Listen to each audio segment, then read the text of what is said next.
Saiba reconhecer seu ápice. Regra número 8. Quando parar de aumentar seu patrimônio. Recentemente comemorei meu aniversário de 50 anos. Sem dúvida foi um dia muito divertido, mas, sendo honesto, não foi a maior festa da minha vida.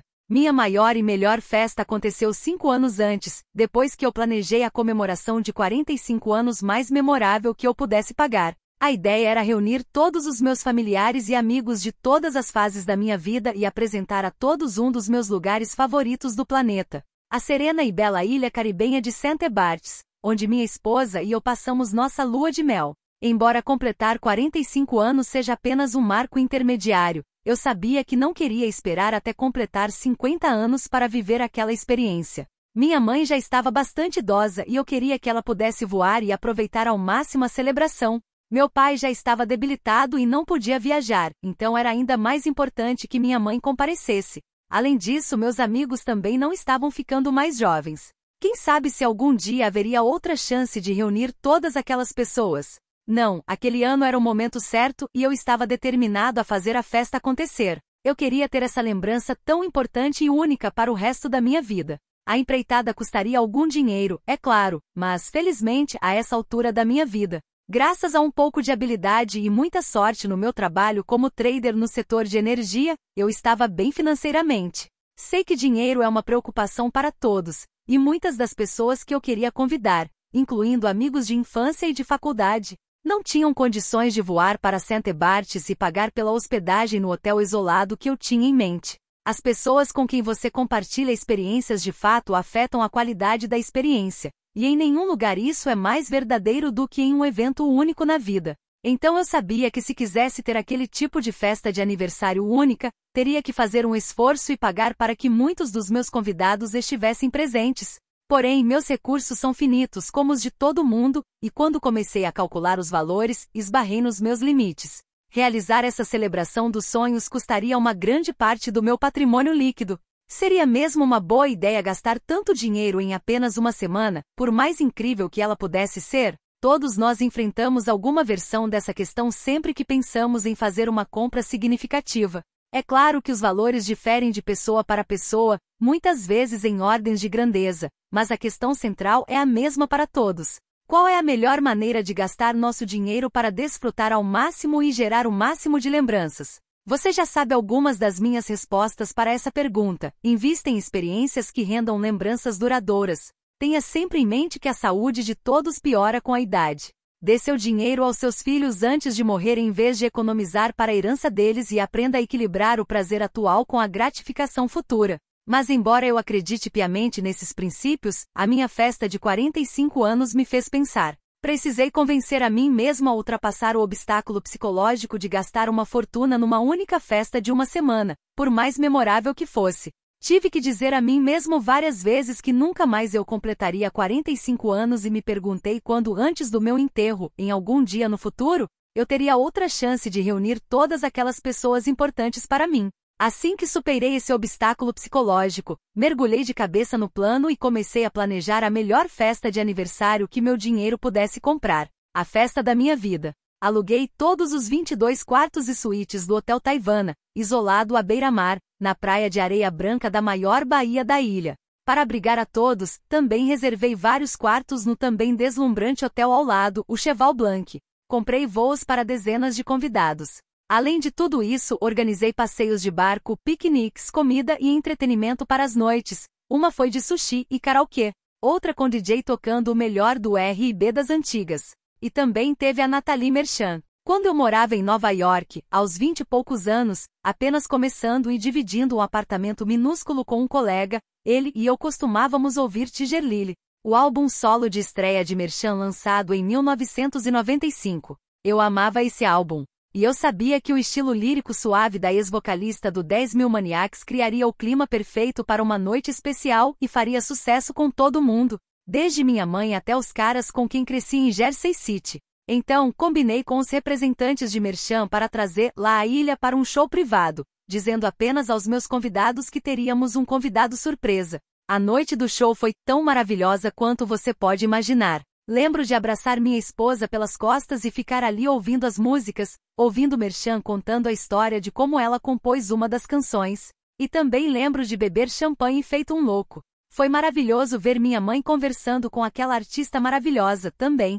Mas não foi apenas o show que foi incrível, eu não mudaria um único detalhe daquela viagem. Imagine, você está andando do seu quarto para a bela praia em um dia em que a água está cristalina, com ondas suaves, e para onde quer que olhe, tudo que você vê são as pessoas que ama. Ali está o seu melhor amigo da faculdade. Mais adiante está o seu melhor amigo dos anos de trabalho. Sua mãe saindo do chalé dela. Você vê outros amigos próximos em seu deck ou na piscina, e todos ficam maravilhados com a beleza ao redor. E todos estão felizes.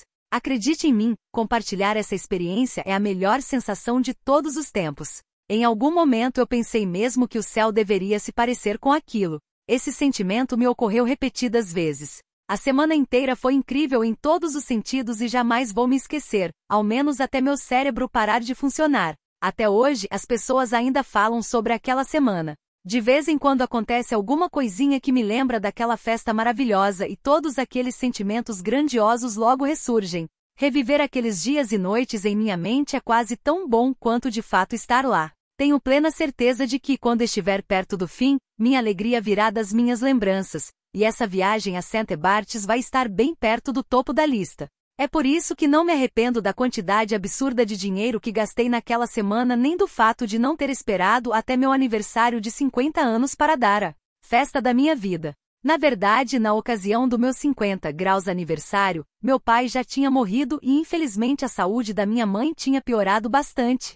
Meu irmão e 2 irmãs estavam lá, mas alguns dos meus amigos não puderam comparecer dessa vez. Do meu ponto de vista, foi uma decisão muito acertada esbanjar naquele encontro extraordinário 5 anos antes. Ou, eu poderia não ter esbanjado naquela festa luxuosa quando tinha 45 anos. Em vez disso, poderia ter comemorado meu aniversário apenas olhando meus extratos mensais de investimento e da poupança da aposentadoria. Mas que tipo de lembrança seria essa? Veja bem, muitas pessoas têm tendência a adiar a gratificação e economizar para o futuro. E a capacidade de adiar a gratificação é útil para nós. Ser capaz de chegar ao trabalho na hora certa, pagar as contas do dia a dia, cuidar dos filhos, colocar comida na mesa. Esses são os elementos essenciais da vida. Mas, na verdade, adiar a gratificação só é útil até certo ponto. Se você ralar muito todos os dias, corre o risco de acordar uma manhã e perceber que já adiou coisas demais. E no limite extremo, adiar as gratificações indefinidamente é o mesmo que não ter gratificação alguma. Então, qual é o momento ideal para não adiar? Bem, existem algumas maneiras de responder a essa pergunta. Uma delas é a cada ano. Como mostrei no capítulo 6, ao longo da vida você terá que equilibrar seus gastos no presente com suas economias para o futuro. O equilíbrio ideal muda de ano para ano porque é provável que sua saúde e sua renda também mudem a cada ano. A outra forma de responder à questão do equilíbrio ideal é analisar as suas economias ao longo da vida como um todo, e o foco deste capítulo está em como fazer isso. Mas como não é assim que a maioria das pessoas pensa a respeito de gastar e poupar, permita-me explicar. Em primeiro lugar, pense em tudo que você tem agora, desde sua casa até sua coleção de figurinhas. Desde o valor de seus investimentos no mercado de ações até o dinheiro que está na sua carteira. Esses são seus ativos totais. Se você tiver alguma dívida como financiamento estudantil, financiamento de um imóvel ou automóvel, some todos esses empréstimos e subtraia esse valor de seus ativos totais. O que resta é o seu patrimônio líquido, o que você possui menos o que deve. Soa familiar, certo? O patrimônio líquido é um conceito básico, e foi abordado anteriormente quando analisamos dados que mostram que o patrimônio líquido médio dos norte-americanos tende a aumentar com a idade. Se você entendeu essa discussão, já entendeu o próximo ponto importante, que é o fato de o patrimônio líquido de uma pessoa não ser o mesmo ao longo da vida. Esse é um ponto-chave para reconhecer qual é o seu ápice. Seu patrimônio líquido tende a mudar ao longo dos anos. É assim para a maioria das pessoas. Durante boa parte da vida, em especial no começo da carreira, a gente simplesmente gasta o dinheiro que está ganhando no momento. Nessa fase inicial, não estamos aumentando o nosso patrimônio líquido. Se moramos de aluguel ou temos uma dívida enorme de financiamento estudantil e ainda não ganhamos o suficiente para esses custos, temos um resultado líquido negativo, quando o débito é maior do que o crédito. Mas à medida que as parcelas desse financiamento vão sendo quitadas e presumindo que nossa renda aumente mais rápido do que nossos gastos, É natural começarmos a juntar algum dinheiro, o que significa que o patrimônio líquido pode, enfim, começar a crescer, passando de negativo para positivo. Ele se torna cada vez mais positivo ao longo do tempo. Se mantivermos um emprego remunerado, o patrimônio líquido geralmente continua aumentando. Seja este aumento lento ou rápido. Não estou dizendo que deveria ser assim, apenas que geralmente é. Digamos que seu patrimônio líquido aos 25 anos seja de $2.000, e então seu patrimônio líquido aos 30 anos seja de $10.000. Aos 35 anos, é muito provável que a cifra seja superior a $10.000, e normalmente será superior a isso aos 40, e ainda mais aos 45. As estatísticas sobre o patrimônio líquido do núcleo familiar, com base na idade do chefe da família, confirmam esta tendência. Observe as taxas de propriedade para casa própria, já que possuir casa própria é uma forma comum de acumular riqueza. Você pode não pensar em sua casa da mesma forma que pensa em dinheiro no banco, mas não há como negar que possuir uma casa aumenta seu patrimônio líquido. Considerando que apenas cerca de 35% dos norte-americanos com menos de 35 anos possui casa própria, a taxa de propriedade de casa própria para norte-americanos com idade entre 35 e 44 anos é de quase 60%, e chega a quase 70% para norte-americanos na faixa etária de 45 a 54 anos. E o número é ainda maior à medida que as pessoas vão envelhecendo. Essas estatísticas básicas, no entanto, descrevem apenas o que as pessoas estão fazendo em relação ao seu patrimônio líquido no presente, e não o que deveriam estar fazendo caso seu objetivo fosse ampliar ao máximo seu proveito ao longo da vida. Então, o que você deveria estar fazendo? É aqui que meu conselho diverge do que a maioria das pessoas faz. Você precisa encontrar aquele ponto especial em sua vida em que seu patrimônio líquido é o mais alto do que jamais será. Eu chamo esse ponto de ápice do patrimônio líquido, ou apenas de seu ápice. Por que deveria existir um ápice? Porque o patrimônio líquido não pode simplesmente continuar aumentando. Primeiro, lembre-se de que, do meu ponto de vista, o objetivo maior é maximizar as realizações, ou seja, converter sua energia vital em tantos pontos de experiência quanto for possível. Fazer isso requer descobrir a alocação ideal do seu dinheiro e do seu tempo livre para as idades certas, dada a inevitabilidade do declínio da saúde e a chegada da morte. Como resultado, em determinados anos você precisa economizar muito pouco dinheiro para poder gastar mais em experiências de vida significativas, enquanto em outros anos você deve economizar mais, para ter mais dinheiro e assim aproveitar mais ou melhor futuras experiências. Mas há uma razão ainda mais importante para identificar seu ápice de patrimônio líquido: seu objetivo é morrer sem nada. Se o seu patrimônio líquido continuar subindo aos 60, 70 anos e além, é impossível morrer sem nada. Assim, em algum momento você deve começar de fato a gastar as economias de sua vida. Caso contrário, você vai acabar com dinheiro não gasto, o que significa que não obteve tantos pontos de experiência quanto poderia. É por isso que digo que o seu patrimônio líquido atinge um nível no qual é o mais alto possível, após o qual você deve começar a gastá-lo em experiências enquanto ainda é possível extrair muito prazer delas. Esse ponto, efetivamente, é o seu ápice.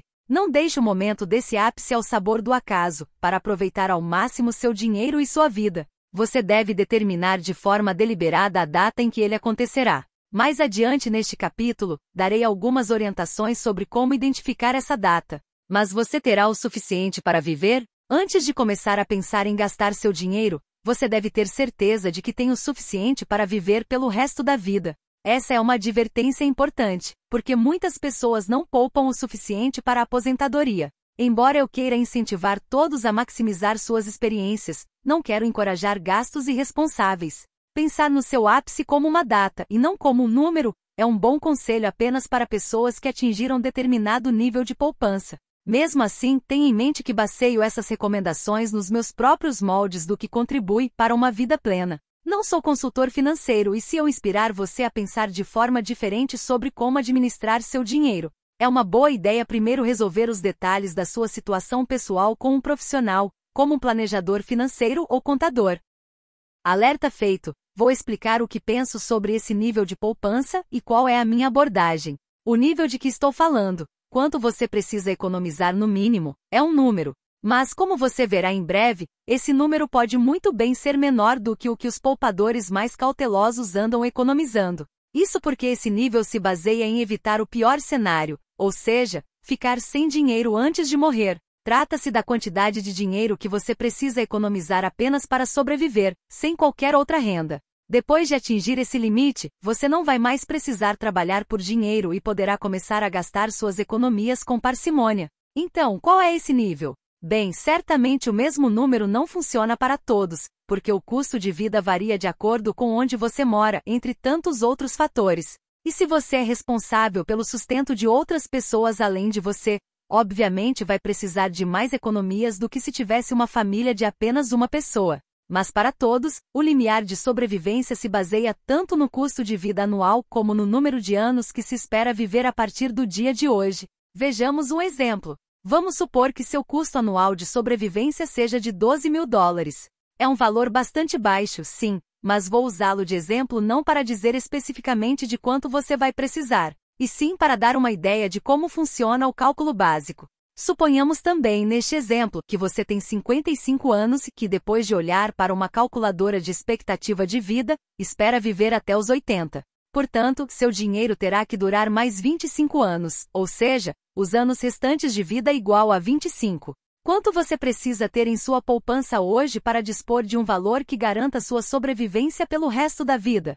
Bem, para obter uma resposta muito aproximada bastaria multiplicar o seu custo anual de sobrevivência, o custo para viver um ano, pelo número de anos que essa quantia será gasta os anos restantes de vida. Custo de vida de um ano, multiplicação, anos restantes de vida, igual $12.000, multiplicação 25 igual $300.000. De novo, esta ainda não é a resposta final. A quantia real que você precisa economizar é, na verdade, muito inferior a $300.000. Por quê? Porque o seu pé de meia não fica parado enquanto você o gasta ano após ano. Supondo que você tem essas economias investidas em uma carteira comum de ações, títulos, seu dinheiro geralmente rende juros, trabalhando para gerar renda mesmo que você não esteja mais trabalhando. Portanto, quaisquer juros que você ganhe acima da inflação, sejam esses juros de 2%, 5% ou qualquer outro valor, estão ajudando a compensar o custo das retiradas. E aqui é hora de outro alerta. Tenha sempre em mente que mesmo uma carteira de ações, títulos nem sempre rende juros acima da inflação. As taxas de retorno podem variar de ano para ano, às vezes bastante. Porém, para efeitos deste exemplo, vamos supor uma taxa de juros de 3% acima da inflação. E vamos usar o exemplo para levar em conta esses juros de 3% acima da inflação. Digamos que você comece com uma quantia de $212.000 e gaste $12.000 no primeiro ano. Quanto você terá depois do primeiro ano? Bem, você não acaba o ano com apenas $200.000, mas com cerca de $206.000. Porque mesmo que você tenha retirado os $12.000 de uma vez no início do ano, de forma que os primeiros $12.000 não rendem juros, os 3% que você ganha sobre os $200.000 restantes rendem o total de $6.000. Você pode estender esse processo de cálculo para os mesmos saques anuais e os mesmos juros anuais para o período total de 25 anos. Esse saque anual fixo é uma anuidade, muito parecida com as anuidades que você pode comprar de uma seguradora, e há uma fórmula técnica, chamada de fórmula de valor presente para uma anuidade, para calcular quanto você precisaria para começar a gerar uma determinada anuidade. Inserindo esses números na fórmula, você descobrirá que os $212.000 iniciais vão quase até o fim do período. Para ser mais preciso, você precisa começar com $213.210,12 se quiser que seu dinheiro dure 25 anos com juros de 3% em uma saque anual de $12.000. A cada saque, seu valor inicial diminui, mas não tanto quanto você imagina, porque os juros rendem uma parte do que você precisa.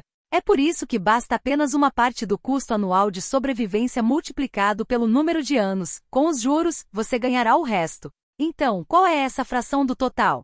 Como regra simples, sugiro 70%. Em nosso exemplo, a fração seria, na verdade, pouco mais de 71%. Porque $213.210,12 é 0,7107 vezes $300.000. Se a taxa de juros fosse mais alta, a fração necessária na poupança seria menor. Por exemplo, se sua taxa de juros for de 5% e todo o resto permanecer igual, você precisará de apenas $173.426,50, ou um pouco menos de 58%.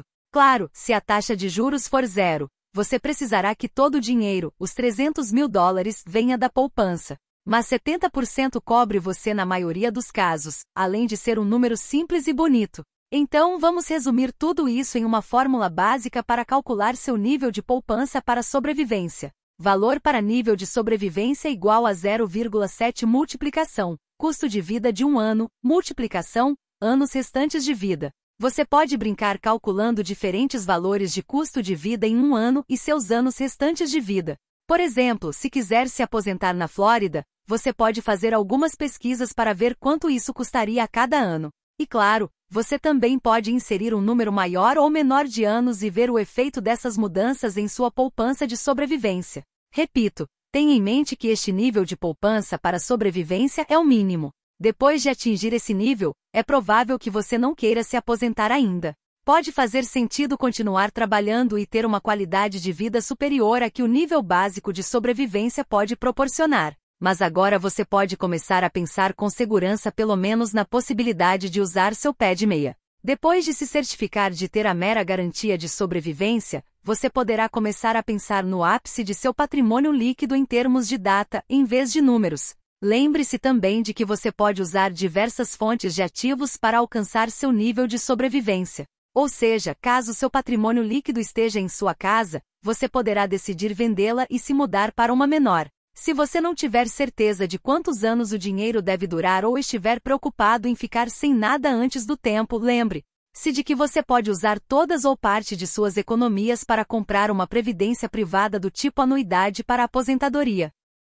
Identificando seu ápice, ele é uma data, não um valor. Ok, digamos que você alcançou o seu nível de sobrevivência, e um pouco mais do que isso. Agora você pode se dar ao luxo de pensar em começar a usar seu pé de meia para tirar o máximo proveito do tempo de vida que ainda tem. Repito, quando você pensa no ápice do seu patrimônio líquido dessa maneira, ele não é um número, uma quantia específica em dinheiro, mas sim uma data específica, vinculada à sua idade biológica. Essas são duas formas muito diferentes de abordar seus objetivos financeiros. Muitos de nós fomos treinados para pensar que a estratégia correta para começar a usar nossas economias deve ser baseada em números, isto é, que quando atingirmos um determinado montante em poupança, poderemos então nos aposentar e começar a viver com essas economias. E não faltam sugestões sobre qual deveria ser esse número.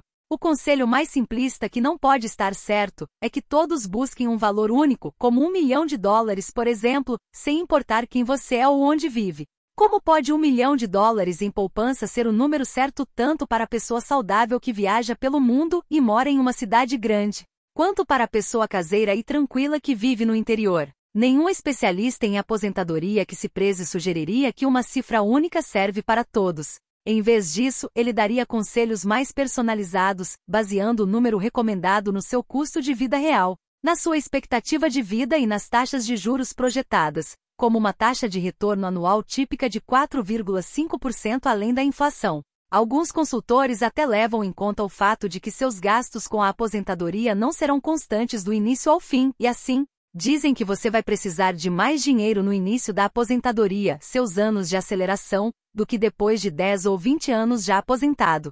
Portanto, sem dúvida existem vários graus de sofisticação em todos esses conselhos sobre planejamento da aposentadoria. Mas o que todo conselho financeiro tem em comum é a ideia de chegar a um único número, uma meta financeira a atingir antes de poder começar a usar sua poupança com segurança. Para aquelas pessoas que não pouparam o suficiente para viver bem na aposentadoria, seja porque sua receita é pequena demais, ou por terem esbanjado como a cigarra, o foco em alcançar uma meta financeira faz sentido. Sem esse objetivo definido em mente, as pessoas que não pouparam o suficiente estão diante do risco de viver o pior cenário de todos: ficar sem dinheiro e estarem velhas demais para voltar a trabalhar. Mas um número não deveria ser o objetivo principal da nossa vida, e um dos principais motivos é que psicologicamente, nenhum número vai parecer suficiente. Por exemplo, digamos que o número que você escolheu, com base em cálculos do tipo recomendado pelos consultores financeiros, seja de $2 milhões.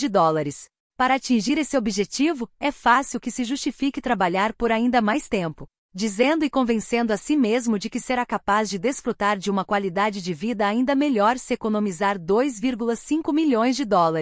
E por essa lógica, você pode alcançar uma qualidade de vida ainda maior economizando $3 milhões. Então, onde isso vai parar? Esse é um problema de ter uma meta numérica. Para tentar alcançar esse alvo móvel, basta continuar trabalhando no piloto automático e adiando as melhores experiências. É preciso não perder de vista a noção de que desfrutar de experiências requer uma combinação de dinheiro, tempo livre e saúde. Precisamos das três coisas. O dinheiro por si só nunca é suficiente. E, para a maioria das pessoas, acumular mais dinheiro leva tempo. Portanto, ao trabalhar mais anos para acumular mais dinheiro do que realmente precisa, você está obtendo mais de alguma coisa, dinheiro, mas está perdendo ainda mais de algo pelo menos tão valioso quanto tempo livre e saúde. O resultado final é o seguinte: ter mais dinheiro não significa conseguir mais pontos de experiência. A maioria das pessoas se esquece dos custos de adquirir mais dinheiro, por isso concentram-se principalmente nos ganhos. Assim, por exemplo, 2,5 milhões de dólares compram uma qualidade de vida melhor do que 2 milhões de dólares, se todas as outras coisas seguirem iguais. Mas a questão é que as outras coisas não permanecem iguais. Para cada dia de trabalho a mais, uma quantidade equivalente de tempo livre é sacrificada, e durante esse período, a saúde também diminui gradualmente. Quem espera 5 anos para parar de economizar, em geral estará 5 anos pior, fechando completamente a janela para certas experiências. Em suma, do meu ponto de vista, os anos que você passa ganhando aqueles 500 mil dólares extras não compensam, e muito menos superam o número de pontos de experiência que você perdeu trabalhando por mais dinheiro em vez de aproveitar esses 5 anos de tempo livre. Declínio da utilidade do dinheiro com a progressão da idade. A sua capacidade de desfrutar de experiências depende tanto da sua capacidade econômica, a curva de riqueza mostrada aqui, como da sua capacidade física, a curva de saúde. Continuar acumulando riqueza não significa necessariamente que você vai comprar mais experiências, porque o declínio da sua saúde limita o prazer de certas experiências. Não importa quanto dinheiro você tenha. Portanto, além de um determinado valor mínimo para a sobrevivência financeira, não pense em termos de um valor em dinheiro. Pense no ápice do seu patrimônio líquido como sendo uma data. É claro que algumas pessoas já pensam em quando parar de aumentar a sua poupança em termos de data. As mais óbvias são entre os 60 e 65 anos, idade média do início dos primeiros benefícios da aposentadoria em muitos países. E dependendo de quando você nasceu, você pode começar a receber todos os benefícios da Previdência Social em algum momento entre 66 e 67 anos. Cada vez mais, dado o aumento da expectativa de vida. Os especialistas em aposentadoria nos Estados Unidos recomendam que os aposentados de renda média esperem até os 70 anos para pedir os benefícios da Previdência Social, idade na qual poderão receber mais de 100% da totalidade dos benefícios. Agora, a data em que um cidadão norte-americano começa a receber os benefícios e a data em que se aposenta não precisam coincidir, mas as datas da Previdência Social e do Medicare parecem ter um efeito na escolha da idade de aposentadoria das pessoas. Especialmente porque os benefícios da Previdência Social constituem uma grande parte da renda de aposentadoria da maioria delas. No entanto, olhar para a Previdência Social não mostra toda a história. Quase 2/3 dos trabalhadores norte-americanos dizem que planejam trabalhar depois dos 65 anos, de acordo com uma pesquisa de 2016 da Pew Charitable Trusts. Esta é a idade de aposentadoria prevista para as pessoas, e não a idade na qual elas realmente se aposentam. A idade real de aposentadoria muitas vezes é mais baixa, porque as pessoas por vezes se aposentam antes do planejado, em geral devido à perda inesperada de emprego ou por doença. Essa aposentadoria involuntária não é algo insignificante, pois parece afetar mais da metade de todos os aposentados nos últimos anos. De acordo com o estudo realizado nos Estados Unidos com cerca de 14 mil trabalhadores recentemente aposentados, 39% dos que se aposentaram em 2014 foram forçados a pedir demissão, e outros 16% foram parcialmente forçados. Caso estejam corretos, esses números mostram que muito mais norte-americanos se aposentam involuntariamente do que mostram as estatísticas oficiais. A discriminação etária contra os trabalhadores mais velhos, combinada com o estigma da perda involuntária do emprego, aparentemente faz com que alguns trabalhadores digam que se aposentaram, quando na verdade foram simplesmente forçados a abandonar seus empregos e não conseguiram encontrar outro. Seja qual for a razão, a idade de aposentadoria mais comum nos Estados Unidos é, na verdade, 62 anos, assim como a mediana. Também a idade em que os norte-americanos podem começar a receber os benefícios da Previdência Social. Então, qual é realmente a hora certa de usar seu pé de meia? Dito de outra forma, se o ápice do seu patrimônio líquido é uma data, qual deve ser essa data tão importante? Bem, ela está ligada à sua idade biológica, que é apenas uma medida da sua saúde geral. Se você pegar duas pessoas com idade cronológica de 50 anos, uma pode ter a idade biológica de uma pessoa de 40 anos, enquanto a outra tem a idade biológica de uma pessoa de 65. A primeira, mais jovem de 50 anos, vamos chamá-la de Anne, não só viverá mais do que a mais velha e menos saudável de 50 anos, Beth, mas também será capaz de desfrutar tanto de atividades físicas quanto mentais até uma idade mais avançada. Com mais anos proveitosos pela frente para desfrutar das experiências, Anne deveria planejar um ápice posterior ao de Beth, o que significa que Anne vai precisar continuar aumentando suas economias por mais tempo do que Beth, antes que ela possa começar a gastar seu patrimônio líquido até chegar a zero. Ao pesquisar este tópico, meus colegas e eu realizamos simulações de ganhos e despesas para dezenas de pessoas hipotéticas como Anne e Beth, incorporando diferentes cenários sobre a saúde, o aumento dos ganhos e as taxas de juros. Dependendo de todos esses fatores, vemos diferentes curvas de patrimônio líquido. Geramos, então, muitas curvas de patrimônio líquido diferentes. Cada uma é ideal para uma determinada pessoa, mas em todas elas a pessoa acaba morrendo exatamente zerada e por isso, cada uma apresenta um ápice de patrimônio líquido algum tempo antes da data de sua morte. Percebemos o seguinte: para quase todo mundo, o ápice ideal do patrimônio líquido ocorre em algum momento entre os 45 e os 60 anos. Acúmulo de patrimônio líquido. Tradicionalmente, as pessoas continuam aumentando seu patrimônio líquido até parar de trabalhar e têm medo de usar muito do seu capital, mesmo após a aposentadoria. Mas para aproveitar ao máximo o seu suado dinheiro, você precisa abrir seu pé de meia mais cedo, começando a gastar suas economias em algum momento entre os 45 e os 60 anos, para a maioria das pessoas para, teoricamente, morrer sem nada. Analisemos mais detalhadamente. Primeiro, quero deixar claro que 45 a 60 anos são idades cronológicas. Tal como observado no exemplo de Anne e Beth, se a saúde de uma pessoa for excelente, e portanto, tiver idade biológica inferior à idade cronológica,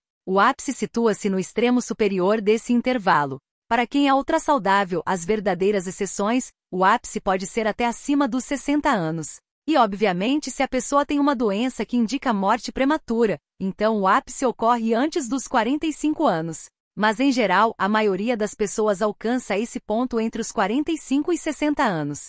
Isso é o que nossas simulações mostram. Para a maioria das pessoas, esperar até ultrapassar essa faixa etária causa índices de realização abaixo do ideal, porque elas acabam morrendo com mais do que zero, sem tempo para ter muitas experiências proveitosas. Claramente, o crescimento das receitas também tem um grande efeito no momento do ápice de uma pessoa. Alguém com rápido crescimento de ganhos atinge esse ponto mais cedo. No outro extremo do espectro de rendimentos estão as pessoas que precisam continuar aumentando as suas poupanças até os 60 anos, talvez até mais tarde, se quiserem viver experiências com o dinheiro extra após a aposentadoria.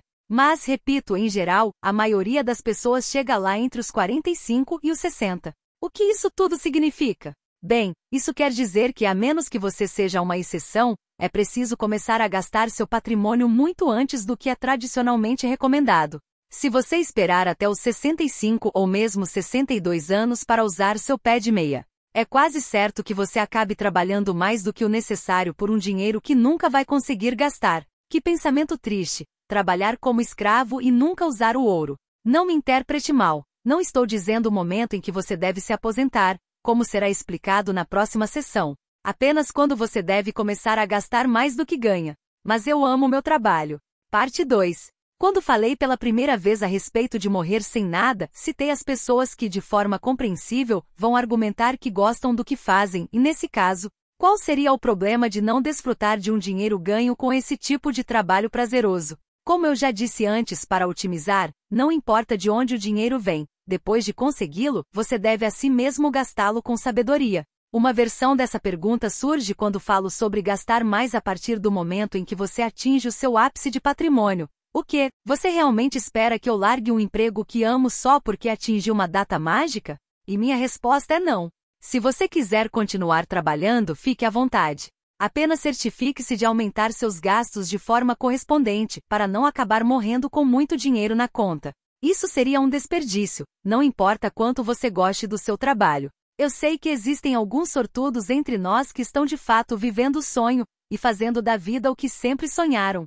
São aqueles raros indivíduos que mal podem esperar para chegar ao trabalho todos os dias e que se sentem mal quando precisam voltar para casa à noite. Essas pessoas amam de verdade o que estão fazendo, sim, mas repito, esses casos são raríssimos. Você pode ser uma delas, ok, mas se não for, se está mais apaixonado pelo salário que leva para casa do que pelas experiências diárias de estar no escritório, então está na hora de fazer uma avaliação sincera e profunda da sua vida e determinar o que você realmente quer dela. O foco da nossa cultura coloca o trabalho como uma droga sedutora. Ela faz uso de todo o seu desejo por descobertas, sua curiosidade e busca por experiências, prometendo em troca os meios, dinheiro, para conseguir todas essas coisas. Mas o foco no trabalho e no dinheiro torna-se uma obsessão tão automática que você acaba se esquecendo de quais eram os seus objetivos iniciais. O veneno se torna o remédio, e isso é muito louco. Veja bem, se tudo que você quer é ter uma montanha de dinheiro no final, a escolha é sua.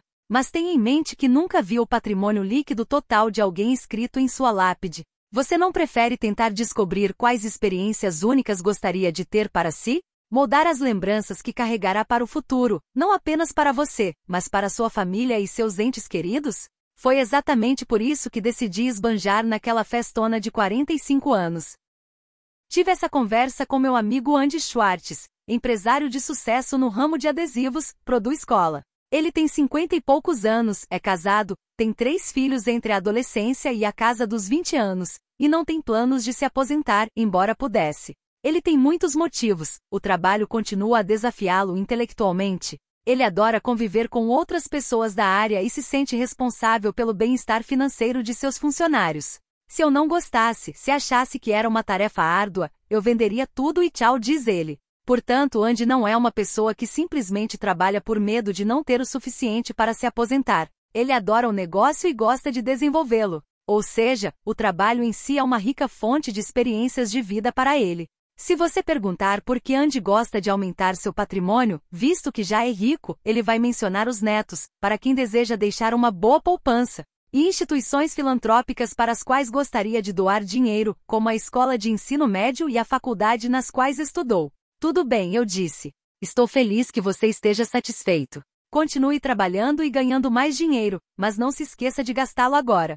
Se você quiser doar dinheiro para sua escola ou faculdade, faça isso agora. Se você quer dar dinheiro aos seus filhos e futuros netos, comece a fazê-lo agora. Para crianças que ainda são muito pequenas, crie um fundo fiduciário. Quanto ao restante, gaste para ter a melhor vida possível para si mesmo. Quando digo isso a Andy, ele explica que seus gostos não são caros. Ele afirma que leva um estilo de vida bastante tranquilo e modesto. Então eu retruco. Como você sabe quais são seus gostos se na prática, você não fez muita coisa além de trabalhar e criar os filhos? A verdade é que o negócio de Andy tem sido uma parte tão importante da vida dele e exigiu tanta atenção que ele simplesmente não tem disposição para pensar em maneiras únicas, novas ou estimulantes de gastar esse dinheiro.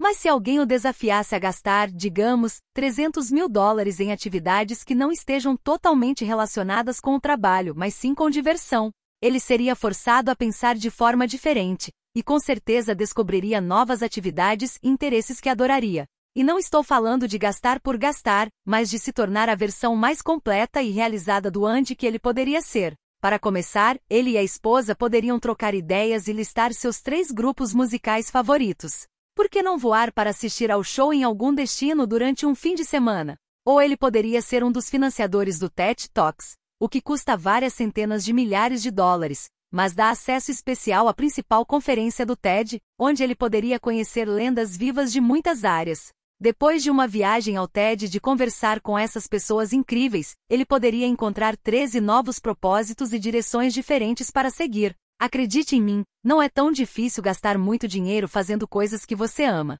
Mas primeiro é preciso dedicar algum tempo para descobrir conscientemente quais são essas despesas que têm apelo para você. Usando a si mesmo como exemplo desta ideia, o economista comportamental Meir Statman disse que considera que as viagens em classe executiva valem cada centavo, mas não pensa o mesmo em relação a refeições requintadas.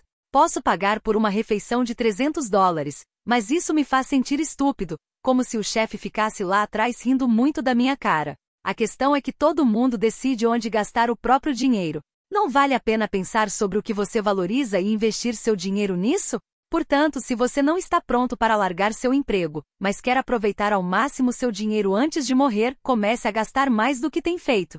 Outra estratégia para aproveitar ao máximo as experiências de seus primeiros anos dourados sem abandonar o emprego é reduzir suas horas de trabalho, caso seja possível. Se você tiver a sorte de trabalhar para um empregador que oferece um programa formal de aposentadoria progressiva, com certeza você deve pensar nisso.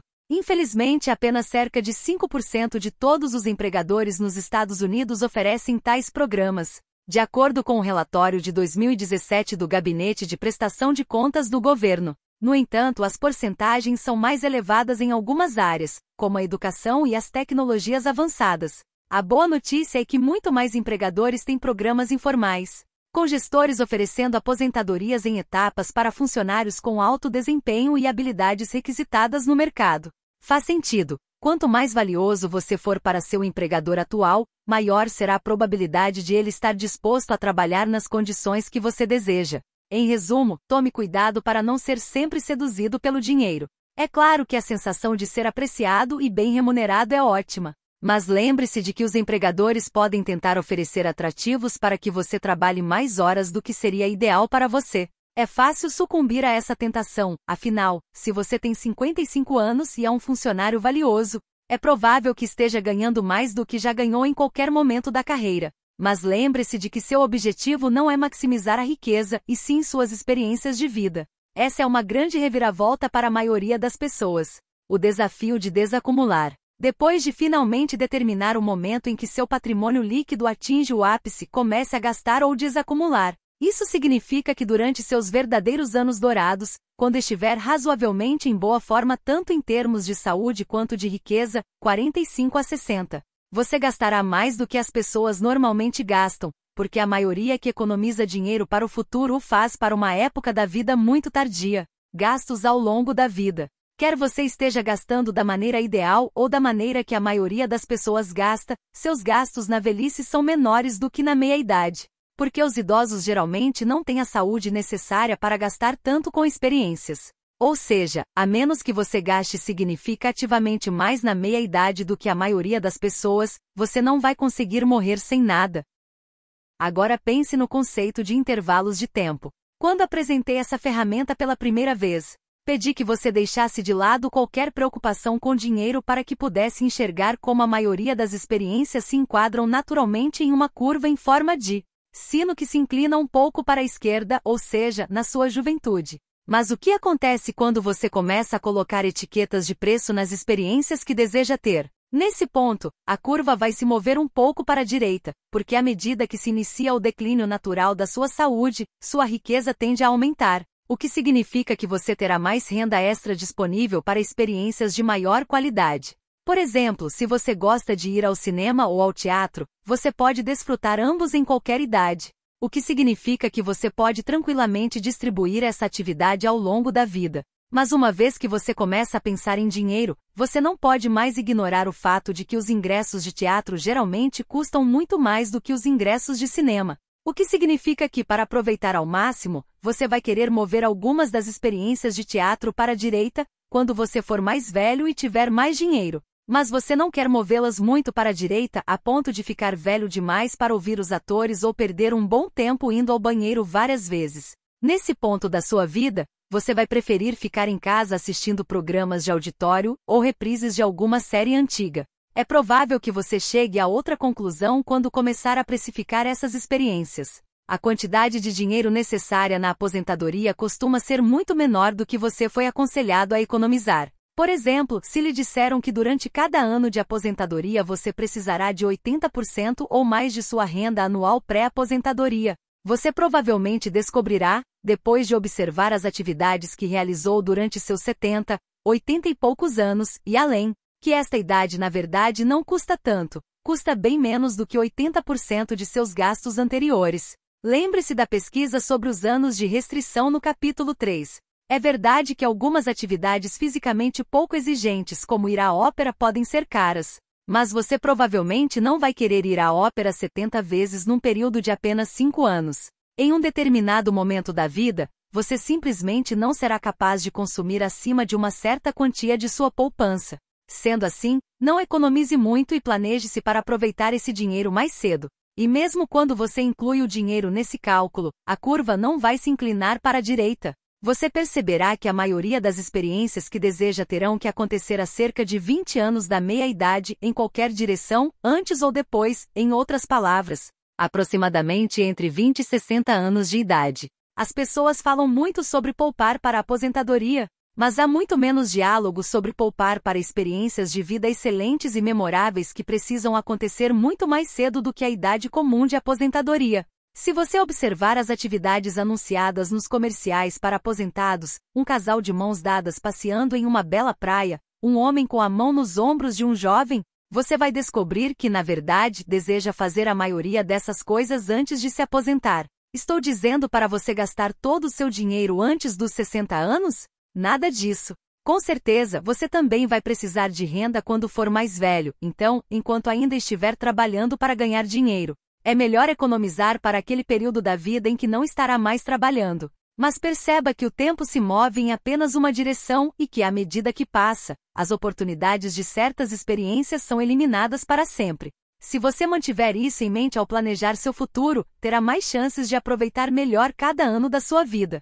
Saber que você tem dinheiro suficiente para o resto da vida, fazendo alguns cálculos de sobrevivência, deve lhe dar tranquilidade para começar a gastar de forma mais agressiva a partir de hoje. Mas sei que a mudança psicológica do modo de poupança para o modo de gasto não será fácil. Mudar hábitos profundamente arraigados nunca é. Se você passou toda a sua vida como um bom poupador, disciplinado e comprometido, é difícil mudar repentinamente de marcha e começar a fazer exatamente o oposto. Para as pessoas habituadas a acumular riqueza, desacumular não é algo que ocorre naturalmente. Velhos hábitos são difíceis de abandonar, mas fazer isso é absolutamente essencial se você quiser aproveitar ao máximo sua energia vital. Lembre-se de que você não pode levar seu dinheiro com você. Cada centavo que você não gastar no momento certo terá muito menos valor para você mais tarde e, em alguns casos, não lhe trará nenhum proveito. Lembre-se também de investir na saúde, mesmo que você não tenha feito muito isso no passado. Como expliquei anteriormente, a qualidade da nossa saúde altera enormemente a nossa capacidade de desfrutar de todos os tipos de experiências. Portanto, vale a pena gastar tempo e dinheiro melhorando ou pelo menos mantendo sua saúde, seja entrando em uma academia mais luxuosa, do tipo que você realmente tem vontade de frequentar, contratando um personal trainer ou se exercitando com vídeos para manter a forma. Uma das minhas irmãs, tia, levou esse conselho a sério. Aos 57 anos, ela ainda trabalha na empresa da família, mas reorganizou sua rotina de modo a não mais ficar sentada em uma cadeira de 9 a 10 horas por dia, como costumava fazer. Ela entende que os músculos de todas as pessoas atrofiam com a idade e está diminuindo a taxa desse declínio fazendo treinamento de resistência várias vezes por semana. Ela também nada regularmente e faz aulas de spinning, ou seja, ela está com tudo. Tia não vai correr uma maratona tão cedo, mas através desses investimentos na sua saúde, está mudando ativamente a sua experiência de vida atual e futura. Reorganize o tempo em sua vida. Nossos interesses e as pessoas com quem nos relacionamos vão mudando ao longo da vida, por isso é uma boa ideia repetir o exercício dos intervalos de tempo de vez em quando, a cada 5 ou 10 anos, por exemplo. Um dos momentos mais importantes para reorganizar a vida é quando você está se aproximando do ápice de seu patrimônio líquido. Muitas pessoas na meia-idade já esqueceram o que costumava lhes trazer realização e também estão ocupadas demais cuidando da carreira e dos filhos para explorar novos interesses. Assim, elas se aposentam com apenas uma vaga ideia do que farão com todo esse tempo livre. Ou então têm algumas ideias específicas, normalmente viagens que desejam fazer, mas apenas durante os primeiros anos. Então, depois de um tempo, elas tendem a ficar à deriva, sentindo-se sem rumo e talvez até ansiosas para voltar ao trabalho. O único lugar onde sabem que terão um senso integrado de propósito, pertencimento e realização. Nos piores casos, esta sensação de falta de objetivo pode levar à ansiedade e à depressão.